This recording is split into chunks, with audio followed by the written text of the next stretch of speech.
Les amis, bienvenue à l'AV des USA, une émission de Blaise MK comme vous le savez. Aujourd'hui nous débutons cette émission dans une atmosphère festive parce que vous savez que sur le 30 juin, notre pays totalise totalement 60 ans d'indépendance. 60 ans, ce n'est pas donné à tout le monde. 60 ans d'indépendance, voilà. 30 juin, notre pays totalise 60 ans d'indépendance. Comment les amis, est-ce qu'il n'y a pas de son? Est-ce qu'il n'y a pas de son jusque là? Attendez qu'on voie, et comme ça quand on démarre, on est parti une fois pour toutes. Je pense que le son est là, c'est un petit délai qu'il y a.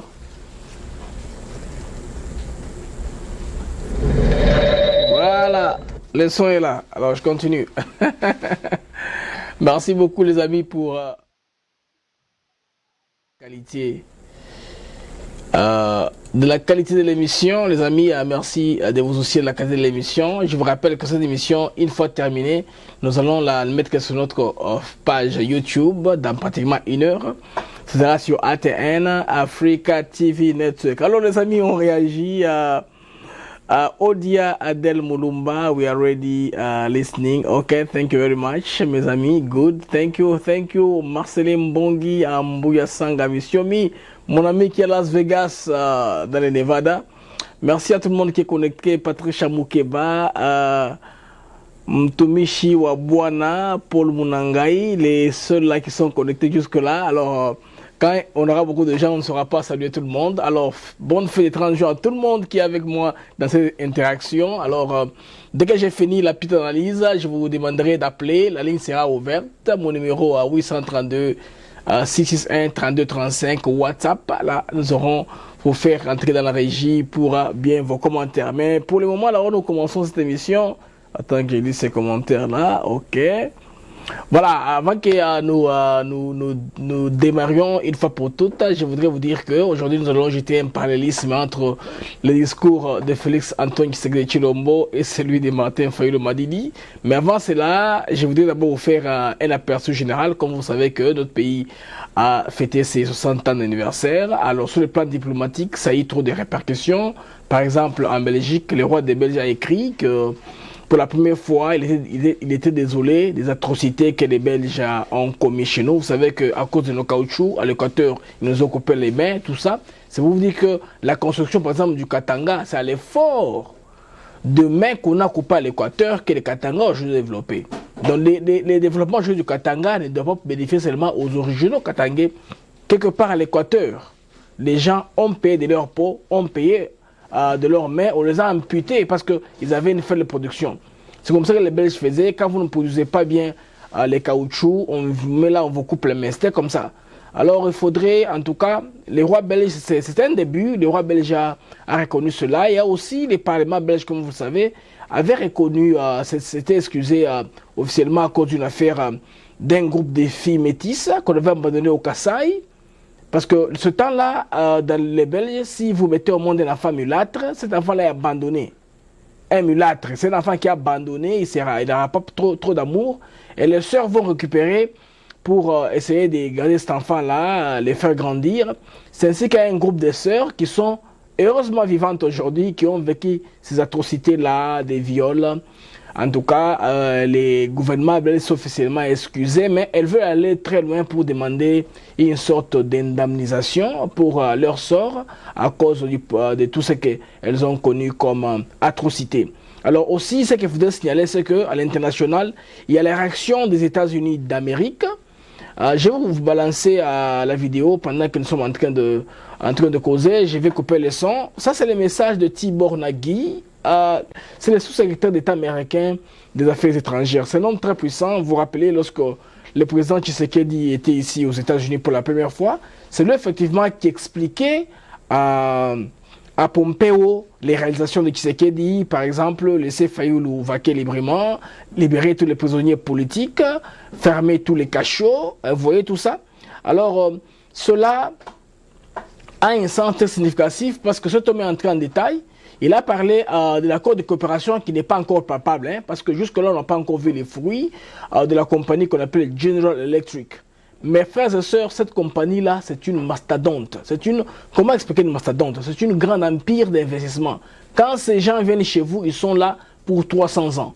Quand ils viennent, ils s'établissent pour une très longue durée. Alors, les Américains, voulant venir au Congo, ils ont commencé par expérimenter les partenariats stratégiques entre les États-Unis et la RDC, qu'ils ont signé dans plusieurs domaines, entre autres la défense. Le seul problème qui bloquait la défense à entrer en action, c'est que les États-Unis ont une loi selon laquelle tout pays qui a des officiels qui sont sous sanction ne peut pas bénéficier de l'aide américaine. C'est vrai, vous avez vu que l'aide américaine a tardé à venir, malgré qu'ils nous ont un peu aidé quelque part dans l'Est pour défaire des ADF Nalou. Comme vous savez que ces gens-là, ce sont les terroristes supportés par les Hezbollah, par les Daesh, par plusieurs mouvements, les Boko Haram, tous ces mouvements-là qui sont en train de se constituer dans la partie est de notre République. Alors, les États-Unis d'Amérique, très bientôt, ils vont passer à la vitesse supérieure, bien sûr, car déjà au niveau du département d'État américain, il y a eu plusieurs... oui, Anglo-Congo est en train de nous appeler. Bonjour, Anglo-Congo. Bonjour. Oui, je suis déjà dans les lives. Vous voulez intervenir? Oui, oui. Ok, attendez, je vous connecte dans la régie pour que on puisse vous recevoir dans une bonne qualité, de plus en plus professionnelle. Mesdames et messieurs, vous m'excusez. Là, nous avons notre analyste de tout le temps, Monsieur Anglo-Congo, qui est en train d'intervenir dans l'émission. Alors, il faudrait qu'on lui donne la primeur de nous informer, de nous éclairer pour nous donner des plus amples informations qui sont pertinentes concernant notre pays. Alors, je vous demande un peu votre indulgence. Nous allons continuer, nous sommes ensemble. Voilà, j'ai retrouvé les câbles. Ok. Ok. Ok. Ok, est-ce que son son est connecté? Ok, attends, j'importe le son.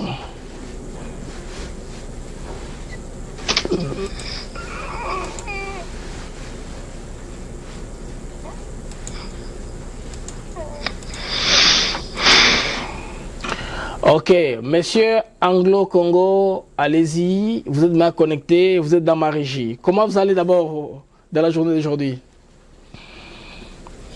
Nous sommes en bonne santé, Dieu nous garde. Merci beaucoup. Bonjour à vous et à tous vos auditeurs. Ok, j'étais en train de parler tout à l'heure là de monsieur Tibor Nagui, son message au président de la République et au peuple congolais général pendant ce temps de notre indépendance. Vous pensez que cela aura une retombée positive sur notre pays? Absolument. Écoutez, on ne peut pas se voiler la face, faire semblant de ne pas tenir compte des États-Unis sur la scène internationale, et particulièrement sur les processus démocratiques dans notre pays. Ça aura certainement un impact d'une manière ou d'autre sur la situation politique en RDC.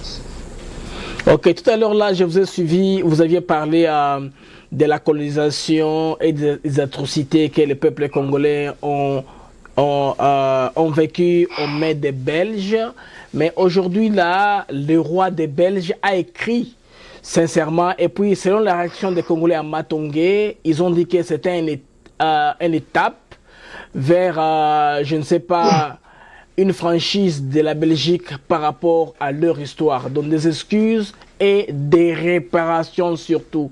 Est-ce que vous voyez cela possible dans un court au long terme? Oui, je pense que ces excuses, ces regrets exprimés par le souverain belge doivent être suivis par des actes. Mais il faut dire, il ne faut pas insulter la mémoire et qui sont morts au Congo dans des douleurs. Il n'y aura pas une réparation qui vaudra la vie de ces gens-là. Mais c'est tout simplement des actes qui vont symboliser ou rendre tangibles ces regrets.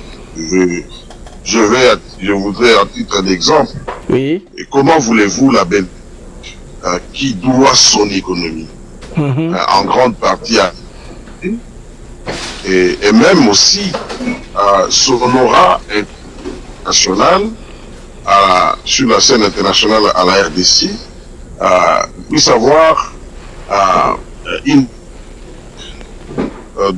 des séjours vis-à-vis des Congolais et la même pour tous les restes des immigrants.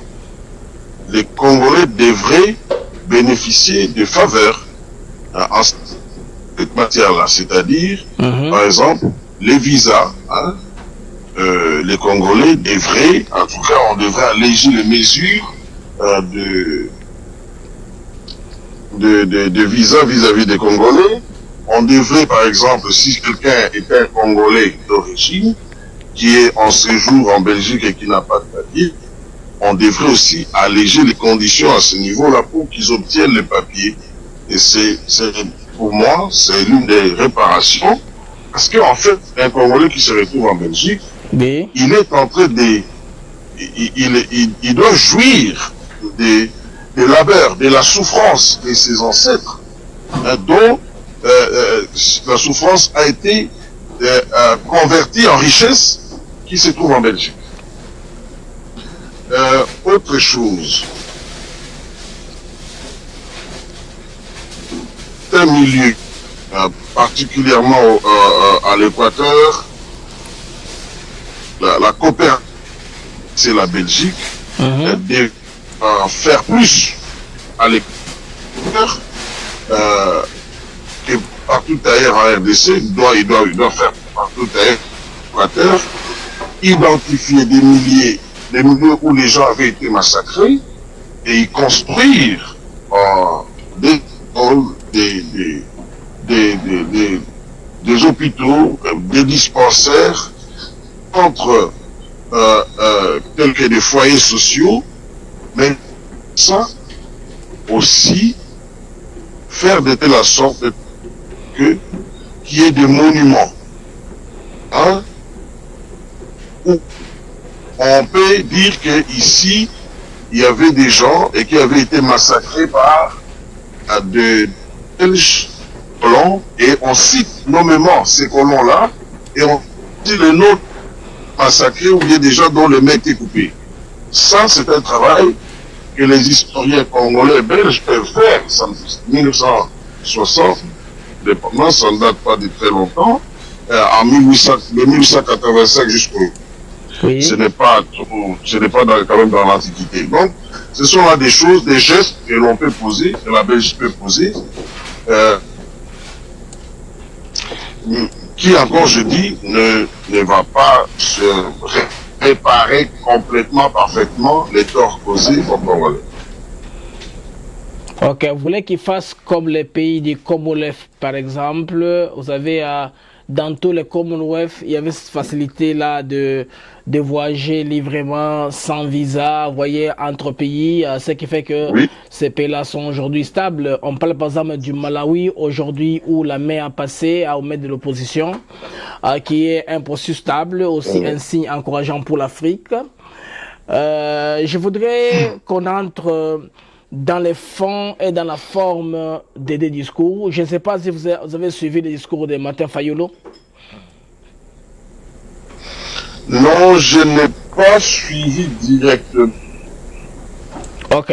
Mais j'ai lu un article qui parle de ce discours-là. En fait, je suis en train de les chercher. Il y a moi, ce qui m'étonne, c'est que monsieur... Mais par contre, oui, j'ai suivi, comme s'il vous plaît, j'ai lu quand même l'homélie du cardinal Amboro. Ok, parlant de la CENI, ok. De la CENI, de la loi, et puis il est revenu sur les élections passées où il dit que Félix Tshisekedi n'avait pas gagné les élections, donc il a remis encore en scène cette polémique-là.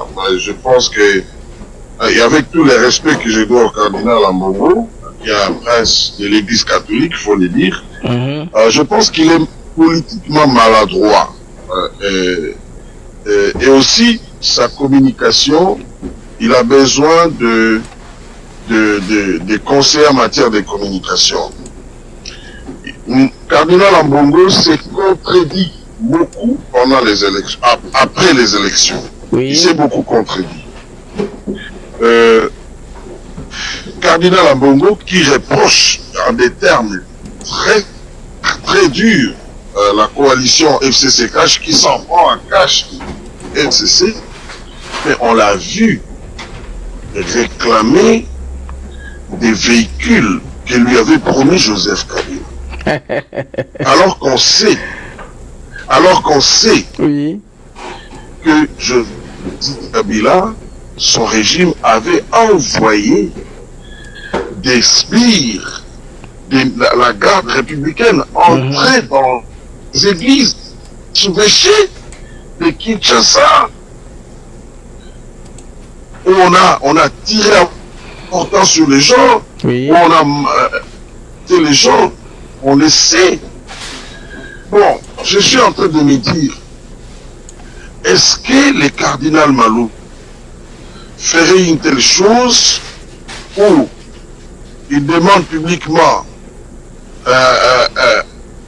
s'il était à la place d'Ambongo, à Kabila, de venir, ou bien même le cardinal Etchaou, de venir lui donner le véhicule, et on envoie Moulania, on lui donne le véhicule sous la caméra, et il dit non, ce n'est pas fini, il y a une autre voie que vous m'avez promise. Je ne viens pas, j'ai dit, mais si les gens doivent le suivre dans ses actes et dans son discours, les gens seront dans la confusion. Ils seront dans la confusion.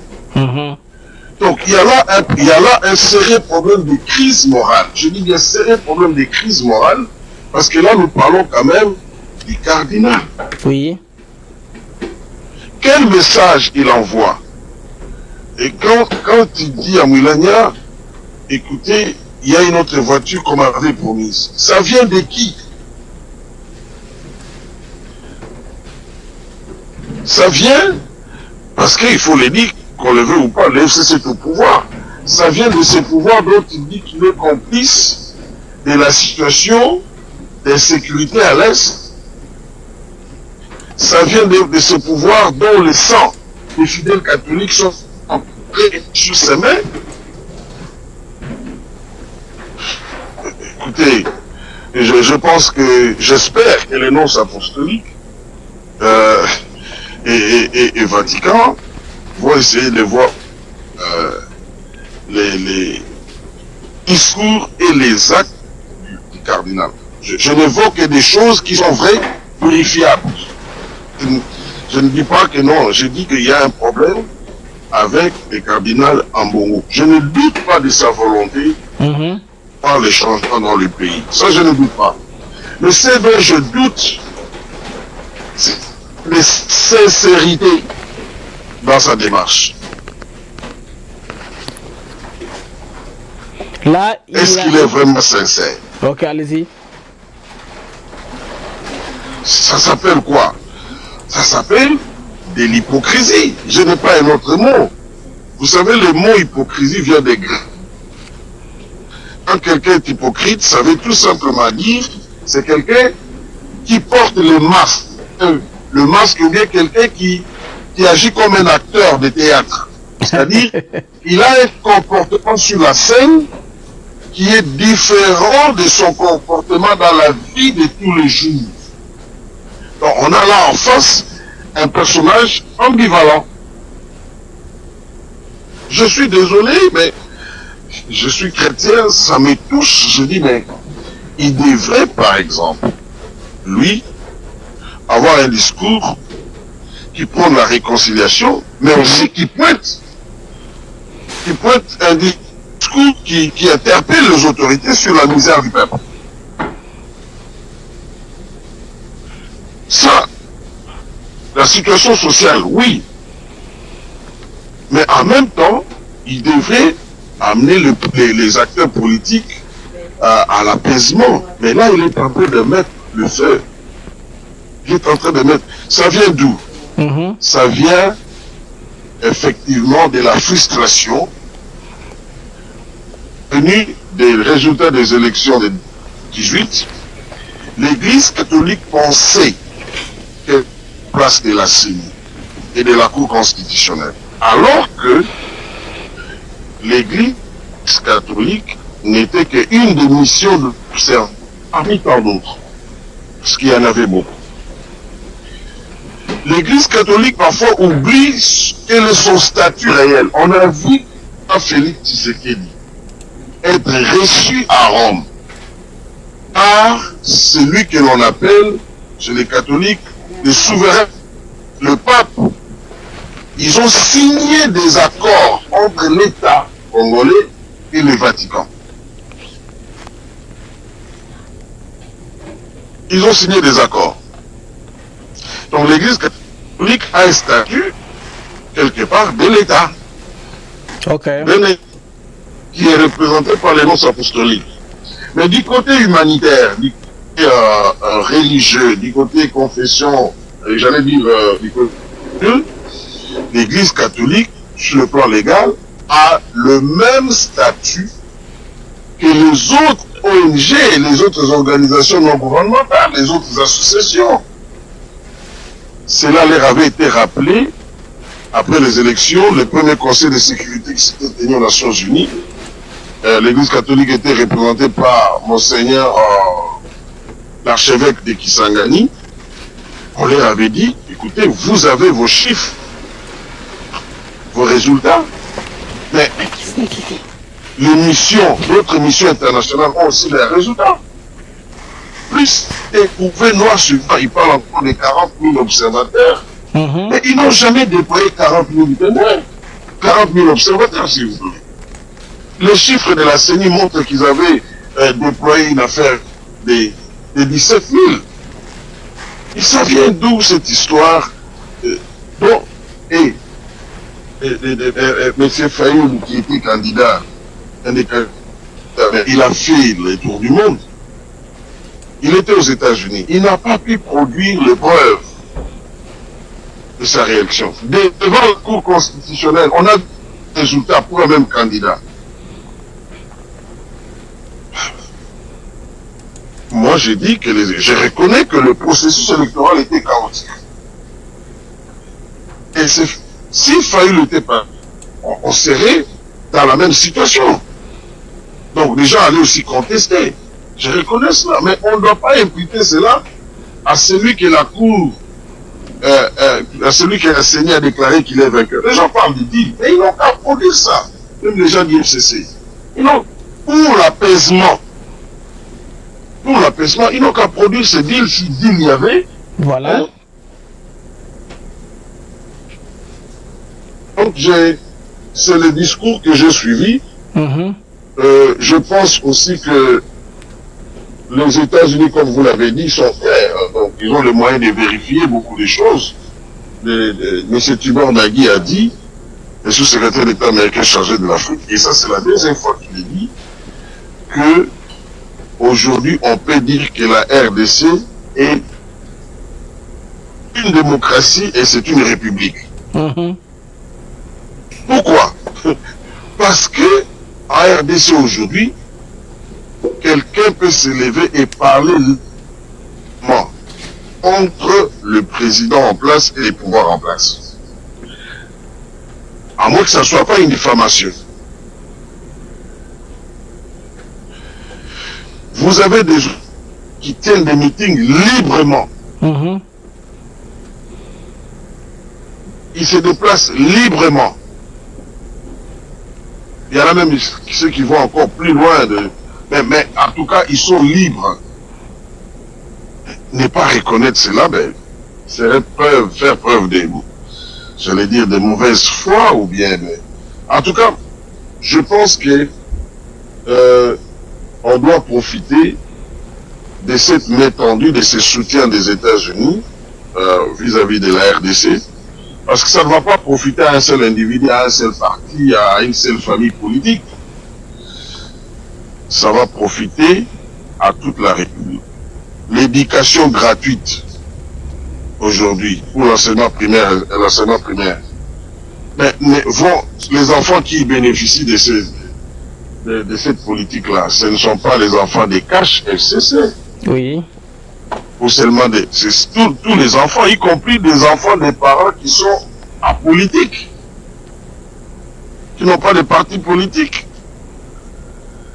Donc on doit distinguer entre l'intérêt de la nation et des petits intérêts partisans. Hein.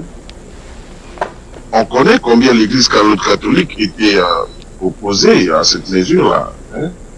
Parce que, et ils taxaient, hein, ils faisaient payer aux parents hein, les études des enfants. Oui.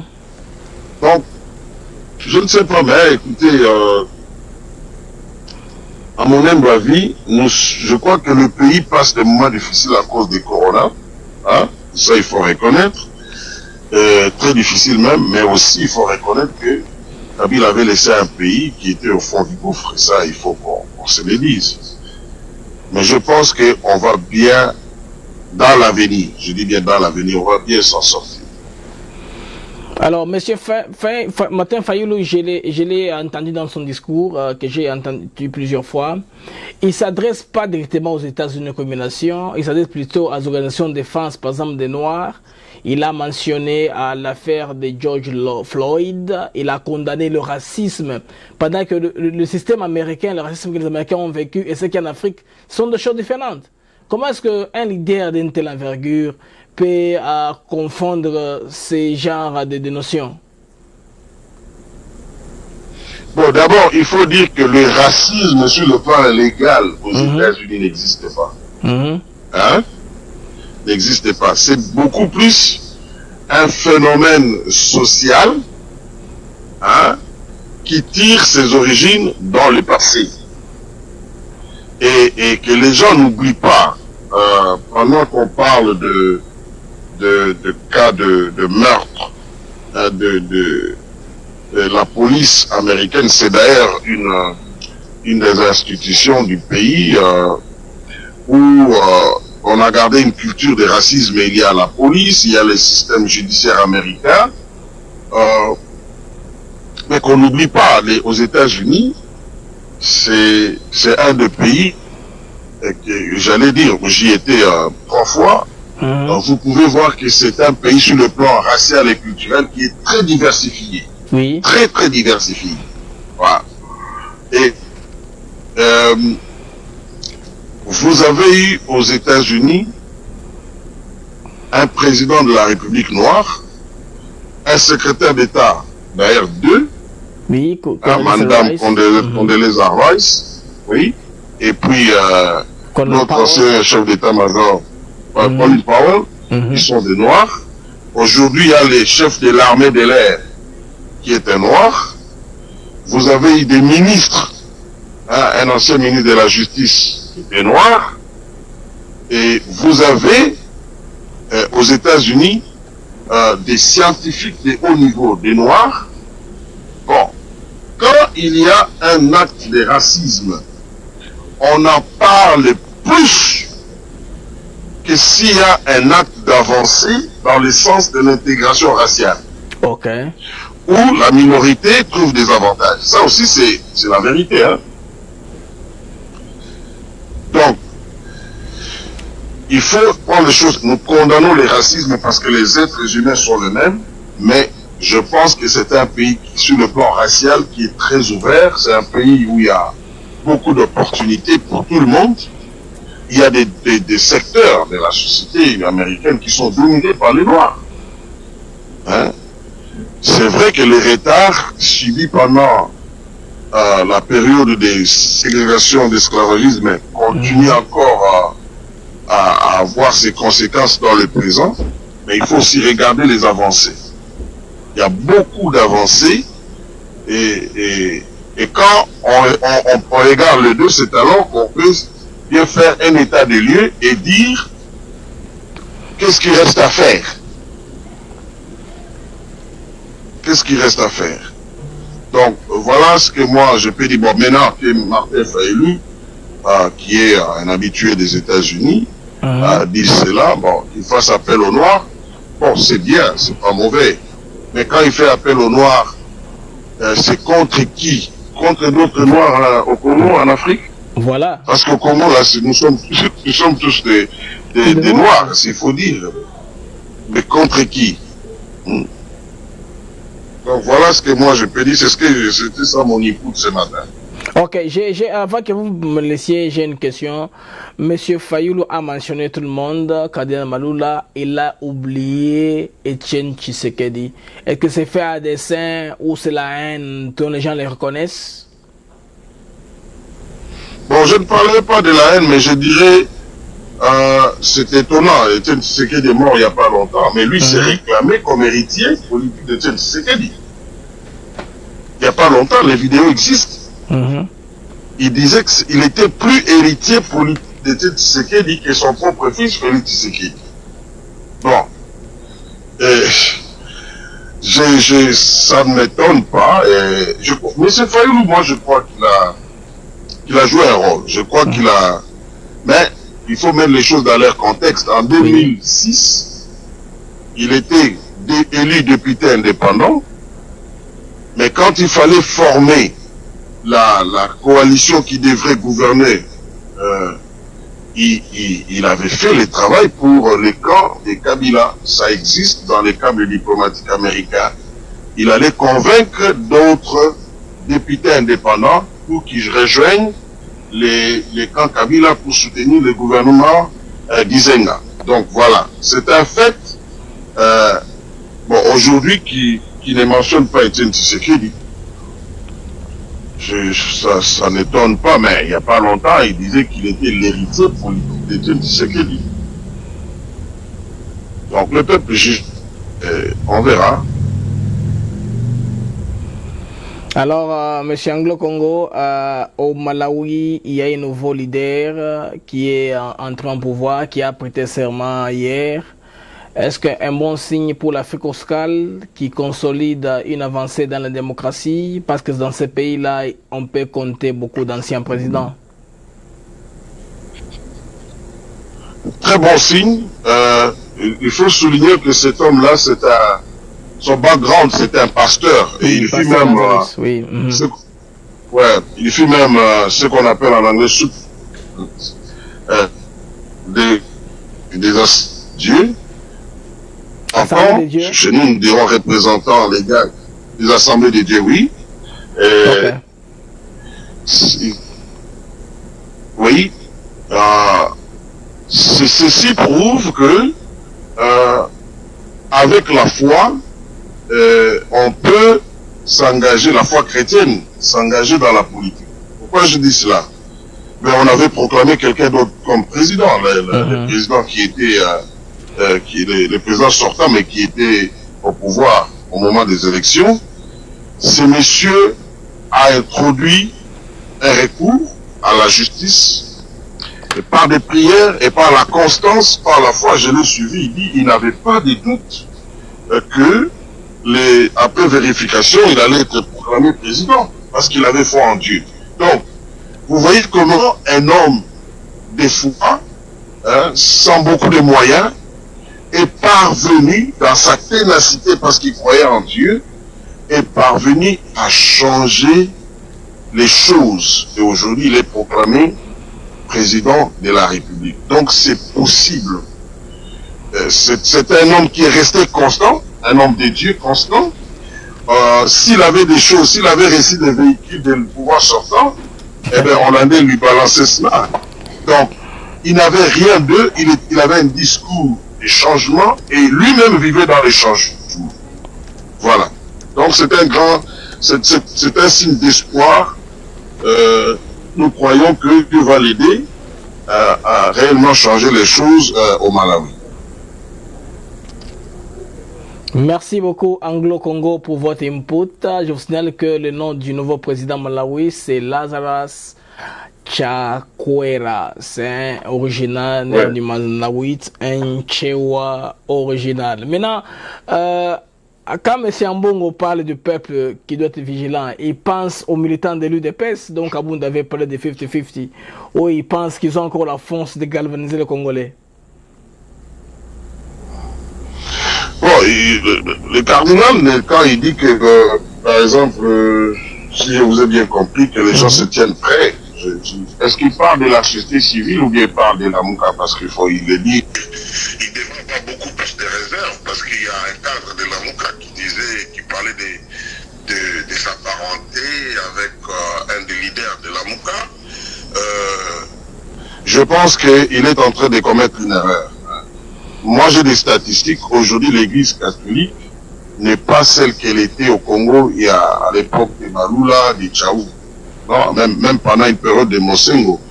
Quand Mosengo était nommé archevêque de Kinshasa, il y a un câble diplomatique américain établi par un ambassadeur américain montrait que non, les grands défis, l'une des missions, ou bien les grands défis auxquels Mosengo devait faire face, c'était d'arrêter l'érosion de l'église catholique qui perdait beaucoup de fidèles au profit des églises évangéliques.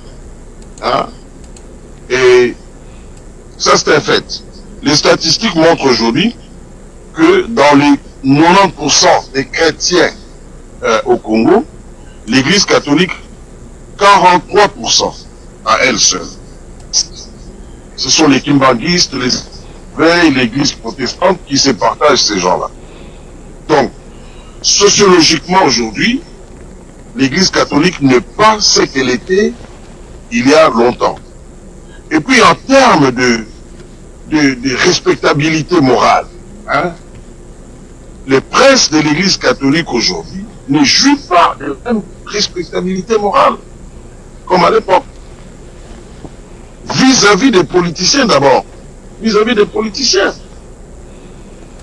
Parce qu'ils ont été maladroits, je le répète, politiquement ils ont été maladroits. Hein? Quand vous entrez dans la scène en tant qu'homme de Dieu, vous devez faire très attention. Parce que le public est plus sévère vis-à-vis de vous que des politiciens. Oui. Donc, est-ce qu'il va mobiliser? Oui, ils vont mobiliser les gens, mais croyez-moi, ça ne sera pas de manière à... On les a vus à l'œuvre. Hein? On les a vus à l'œuvre. Quand le CNC a demandé aux gens de sortir, mais c'était à peine moins de 500 personnes. Vous imaginez? Le CNC, c'est une structure citoyenne de l'église catholique. Hein? Laïque de l'église catholique. Donc, je pense que le cardinal se trompe des temps, hein, et il se trompe aussi de, j'allais dire, du poids de l'influence de l'église catholique aujourd'hui. Le monde a beaucoup évolué, d'ailleurs l'église catholique dans son ensemble. On a eu des procès des prêtres qui étaient impliqués dans la pédophilie, tout ça. Donc tout cela a un peu terni l'image de l'église. Je dis bien un peu, mais ça reste une structure sur le plan social qui est très bien implantée au pays avec des écoles, avec des dispensaires, avec des maternités. Oui, ça on reconnaît, et ça a formé beaucoup de cadres, ça on reconnaît, mais sur le plan moral, hein, ça a perdu, en tout cas, beaucoup sur ce point-là. Donc, si mobilisation il y aura, une forte mobilisation, ça ne sera pas forcément parce que le cardinal Ambongo a parlé, surtout pas lui, parce que, je le répète, que de réclamer les voitures venant des kabylistes et s'opposer à eux par après. Donc ça sera parce que le peuple dira à un moment donné, bon, nous voulons ça. Et ça ne sera pas par le fait de l'appel forcément du cardinal Ambongo. Merci beaucoup. C'était là ma dernière réponse. Merci beaucoup, M. Angolo. Je vous en prie. Je pense qu'on va se voir demain après-demain. Nous sommes toujours en contact. Merci beaucoup. Ok, je vous en prie. Ok. Les amis, là, c'était Monsieur Anglo-Congo. La deuxième ligne, j'aurai Mardoché Mbongi, qui est un des membres de l'UDPS États-Unis d'Amérique, qui voudrait aussi intervenir. Alors, je le rappelle, parce que il est deuxième en ligne, comme nous sommes en train d'avoir notre conversation. Avec lui, je voudrais que nous puissions parler du discours de Martin Fayoulou comparé à lui de Félix Tshisekedi. Je suis sûrement sûr qu'il a eu le temps de suivre le message de M. Martin Fayoulou. Bonjour M. Massodoche Mbongi. Avec lui, je voudrais que nous puissions... Bonjour M. Blaise. Oui, comment vous allez? Je vais très bien. Ok. Je vous suis... Je venais là de suivre Anglo-Congo avec une intervention en tout cas très profonde, une analyse pertinente comme il en a l'habitude de faire. Donc vous avez bien fait de l'inviter, de la voir avant mon intervention. Je suis fier de lui. Ok, vous sautez un peu à haute voix là, augmentez un peu vos volumes là, que vous entendez bien. Alors, vous avez entendu à la substance du discours de M. Martin Fayoulou? Bon, pour dire vrai, je ne sais pas, vous m'entendez bien maintenant? Donc, vous n'avez rien suivi? Pour dire vrai, je ne l'ai pas suivi parce qu'au fait, lorsque j'avais essayé de les suivre dans les 3 premières minutes, je me suis rendu compte qu'il avait du mal à lire les papiers qui étaient devant lui, juste à côté de la caméra. Là, c'est la forme, mon frère, c'est la forme. Lui, il n'a pas de studio, il n'a pas de téléprompter. C'est quelqu'un écrit, tu tiens un papier, c'est pourquoi ses yeux n'étaient pas dans la caméra, étaient hors focus. Ben oui, mais il y a une manière de les faire. Vous savez, la petite équipe qui travaille avec lui à la maison, là où il est logé, il pouvait néanmoins placer les têtes juste côte à côte avec la caméra ou par-dessus la caméra. Il y a au-dessus de la caméra, oui. Là, peut-être, oui. Au-dessus de la caméra, oui. Oui, il pouvait faire ça pour nous empêcher vraiment cet embarrassement. Et c'est quand même, tu vois, il se réclame d'être le président élu et étant de ces trompes-là, si on est élu dans un pays et qu'on a bénéficié de l'appui d'une grande partie de la diaspora qui avait suffisamment contribué pour soutenir ce qu'il appelait la lutte pour la vérité des urnes, il ne pouvait pas dilapider ces moyens-là dans ses besoins personnels. Il devrait organiser effectivement l'outil de la lutte qui est les médias. Et lui qui a bénéficié de la sympathie de beaucoup de certains médias de la diaspora. Oui. Ici, je ne cite pas les noms, mais il est en Belgique et l'autre est ici aux États-Unis d'Amérique. Je pense qu'il pouvait bien s'organiser pour présenter quelque chose, si bien d'inutile de toutes les façons. Pas inutile, pourquoi? C'est parce qu'on ne concurrence pas le président de la République. Ça veut dire qu'il devra trouver les moyens de faire sa communication.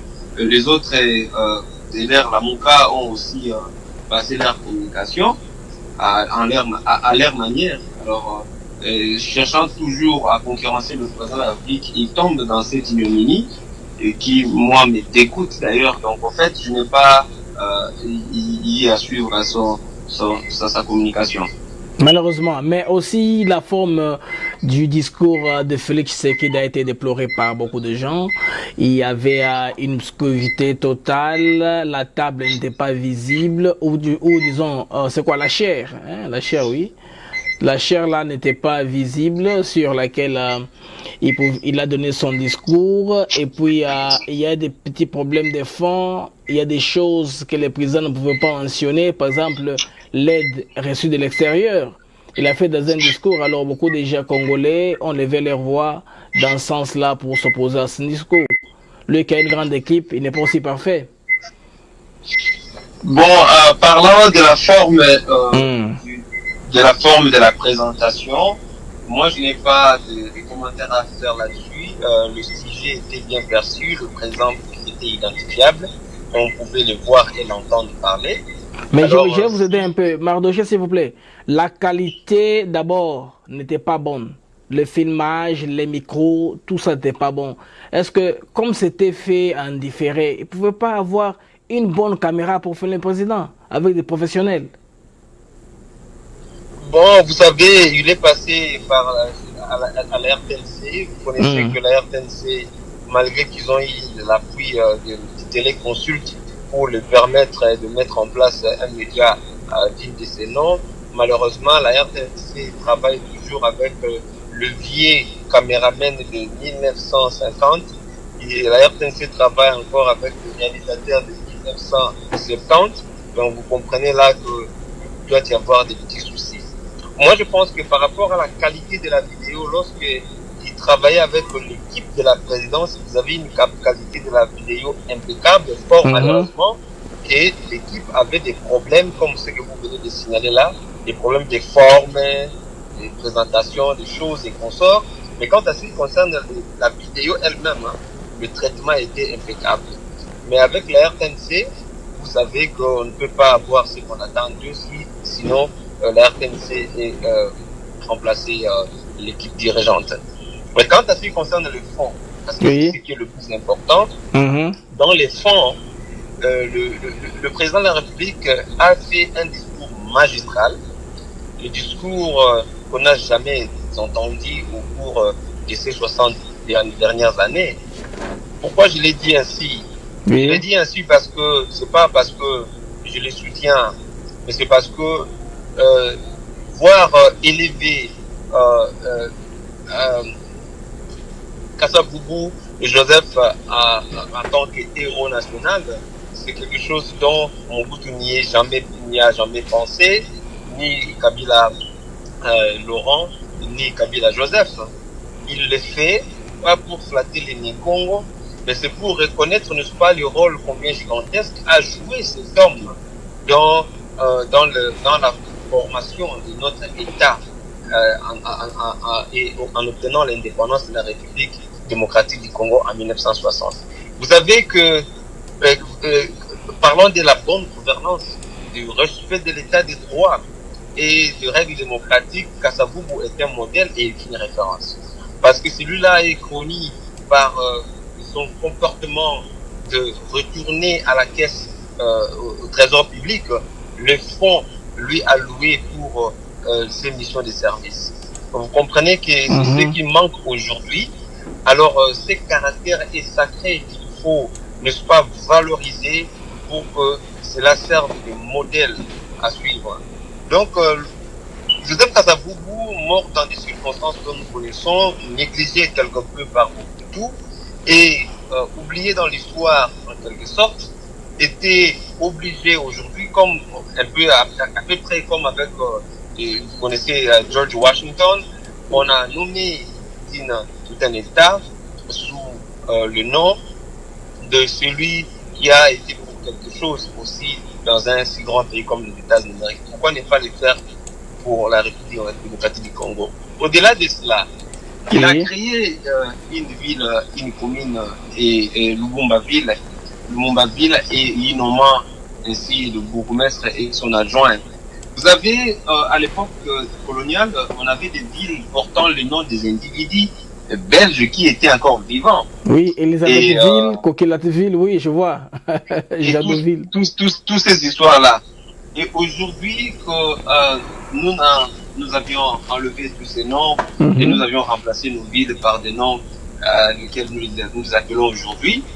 Si vous allez en Belgique, vous allez voir qu'ils commencent à reconnaître le mal qu'ils nous ont fait, le mal qu'ils ont nié lorsqu'ils ont signé Mordicus d'éliminer Lumumba parce qu'il leur avait rappelé au grand jour les coups qu'on avait subis, les tortures et les injustices.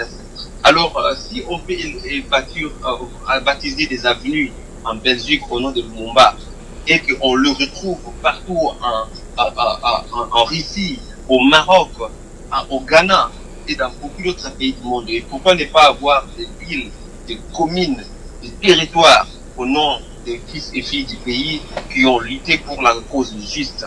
Ils n'avaient que trentaine d'âge. Je veux dire, la moitié du nombre d'années que notre indépendance aujourd'hui a totalisé, mais ils ont marqué l'histoire laquelle l'histoire 60 ans après, leurs noms sont encore forts sur le chiquier politique de notre pays. Donc moi je pense que le discours du président de la République a rappelé la nécessité d'un état de droit, base et le socle de notre développement. Parce que le respect d'un état de droit, le respect des règles démocratiques, le respect dû à la justice et la bonne gouvernance vont caractériser, n'est-ce pas, la base sur laquelle notre pays doit se fonder pour se développer. Ce discours a obtenu l'assentiment, je disais l'assentiment des États-Unis d'Amérique et des autres partenaires sérieux qui soutiennent l'administration Tshisekedi aujourd'hui. Vous avez vous-même balancé là l'image de Tibor Nagy, le sous-secrétaire d'État américain en matière chargé pour les affaires du Grand Lac. Vous avez vu la correspondance venant directement du président Donald Trump, remise en main propre au président Tshisekedi par Mike Hammer, l'ambassadeur des États-Unis d'Amérique, l'ambassadeur plénipotentiaire en RDC. Et vous avez vu le réaction positive de beaucoup d'autres pays, comme par exemple la Belgique et d'autres en faveur de la RDC. Ceci indique la nécessité pour nous de saisir cette opportunité pour que nous puissions porter haut l'étendard de la lutte que nous sommes en train de mener pour le changement tant attendu au Congo. Je vous donne un exemple pratique. Vous savez, le Congolais aujourd'hui, certains parmi nous baignent encore dans les hésitations, dans les doutes, justement parce que nous avions longtemps été dans l'asservissement, dans les soumissions dues à la dictature de régime totalitaire que nous avions connu. Ceci fait en sorte que lorsqu'il y a une ouverture démocratique, beaucoup de gens restent encore dans ce que j'appelle bien l'inertie. Et cette inertie ne durera pas longtemps. C'est pourquoi nous continuons notre travail de la sensibilisation, de la mobilisation et de la vulgarisation, n'est-ce pas, de ces acquis combien gigantesques que beaucoup de gens ignorent encore, pour permettre à ce qu'il y ait une forte adhésion et que de cette adhésion-là, nous puissions pousser à bout, n'est-ce pas, la démarche menée pour l'avènement de cet état de droit et cette démocratie que nous sommes en train de savourer aujourd'hui. Moi, je pense que sur le plan de la forme, oui, un peu mon commentaire, c'est aussi le président de la République devait rappeler, n'est-ce pas, l'indépendance de la justice qui se veut non négociable.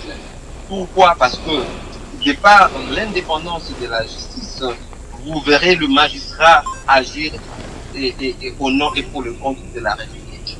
Vous avez celui qu'on appelle le ministère public. Lui, il porte en lui la charge de la poursuite des infractions et de les sanctionner.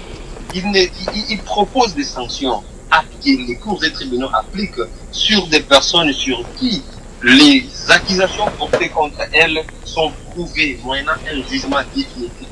Voilà que ces gens-là, aujourd'hui, subissent une tentative d'être caporalisés par un individu maraudeur, tricheur, aujourd'hui, qui est prouvé, démontré qu'il a engagé le gouvernement alors qu'il n'en avait pas la qualité. C'est une usurpation proprement dit.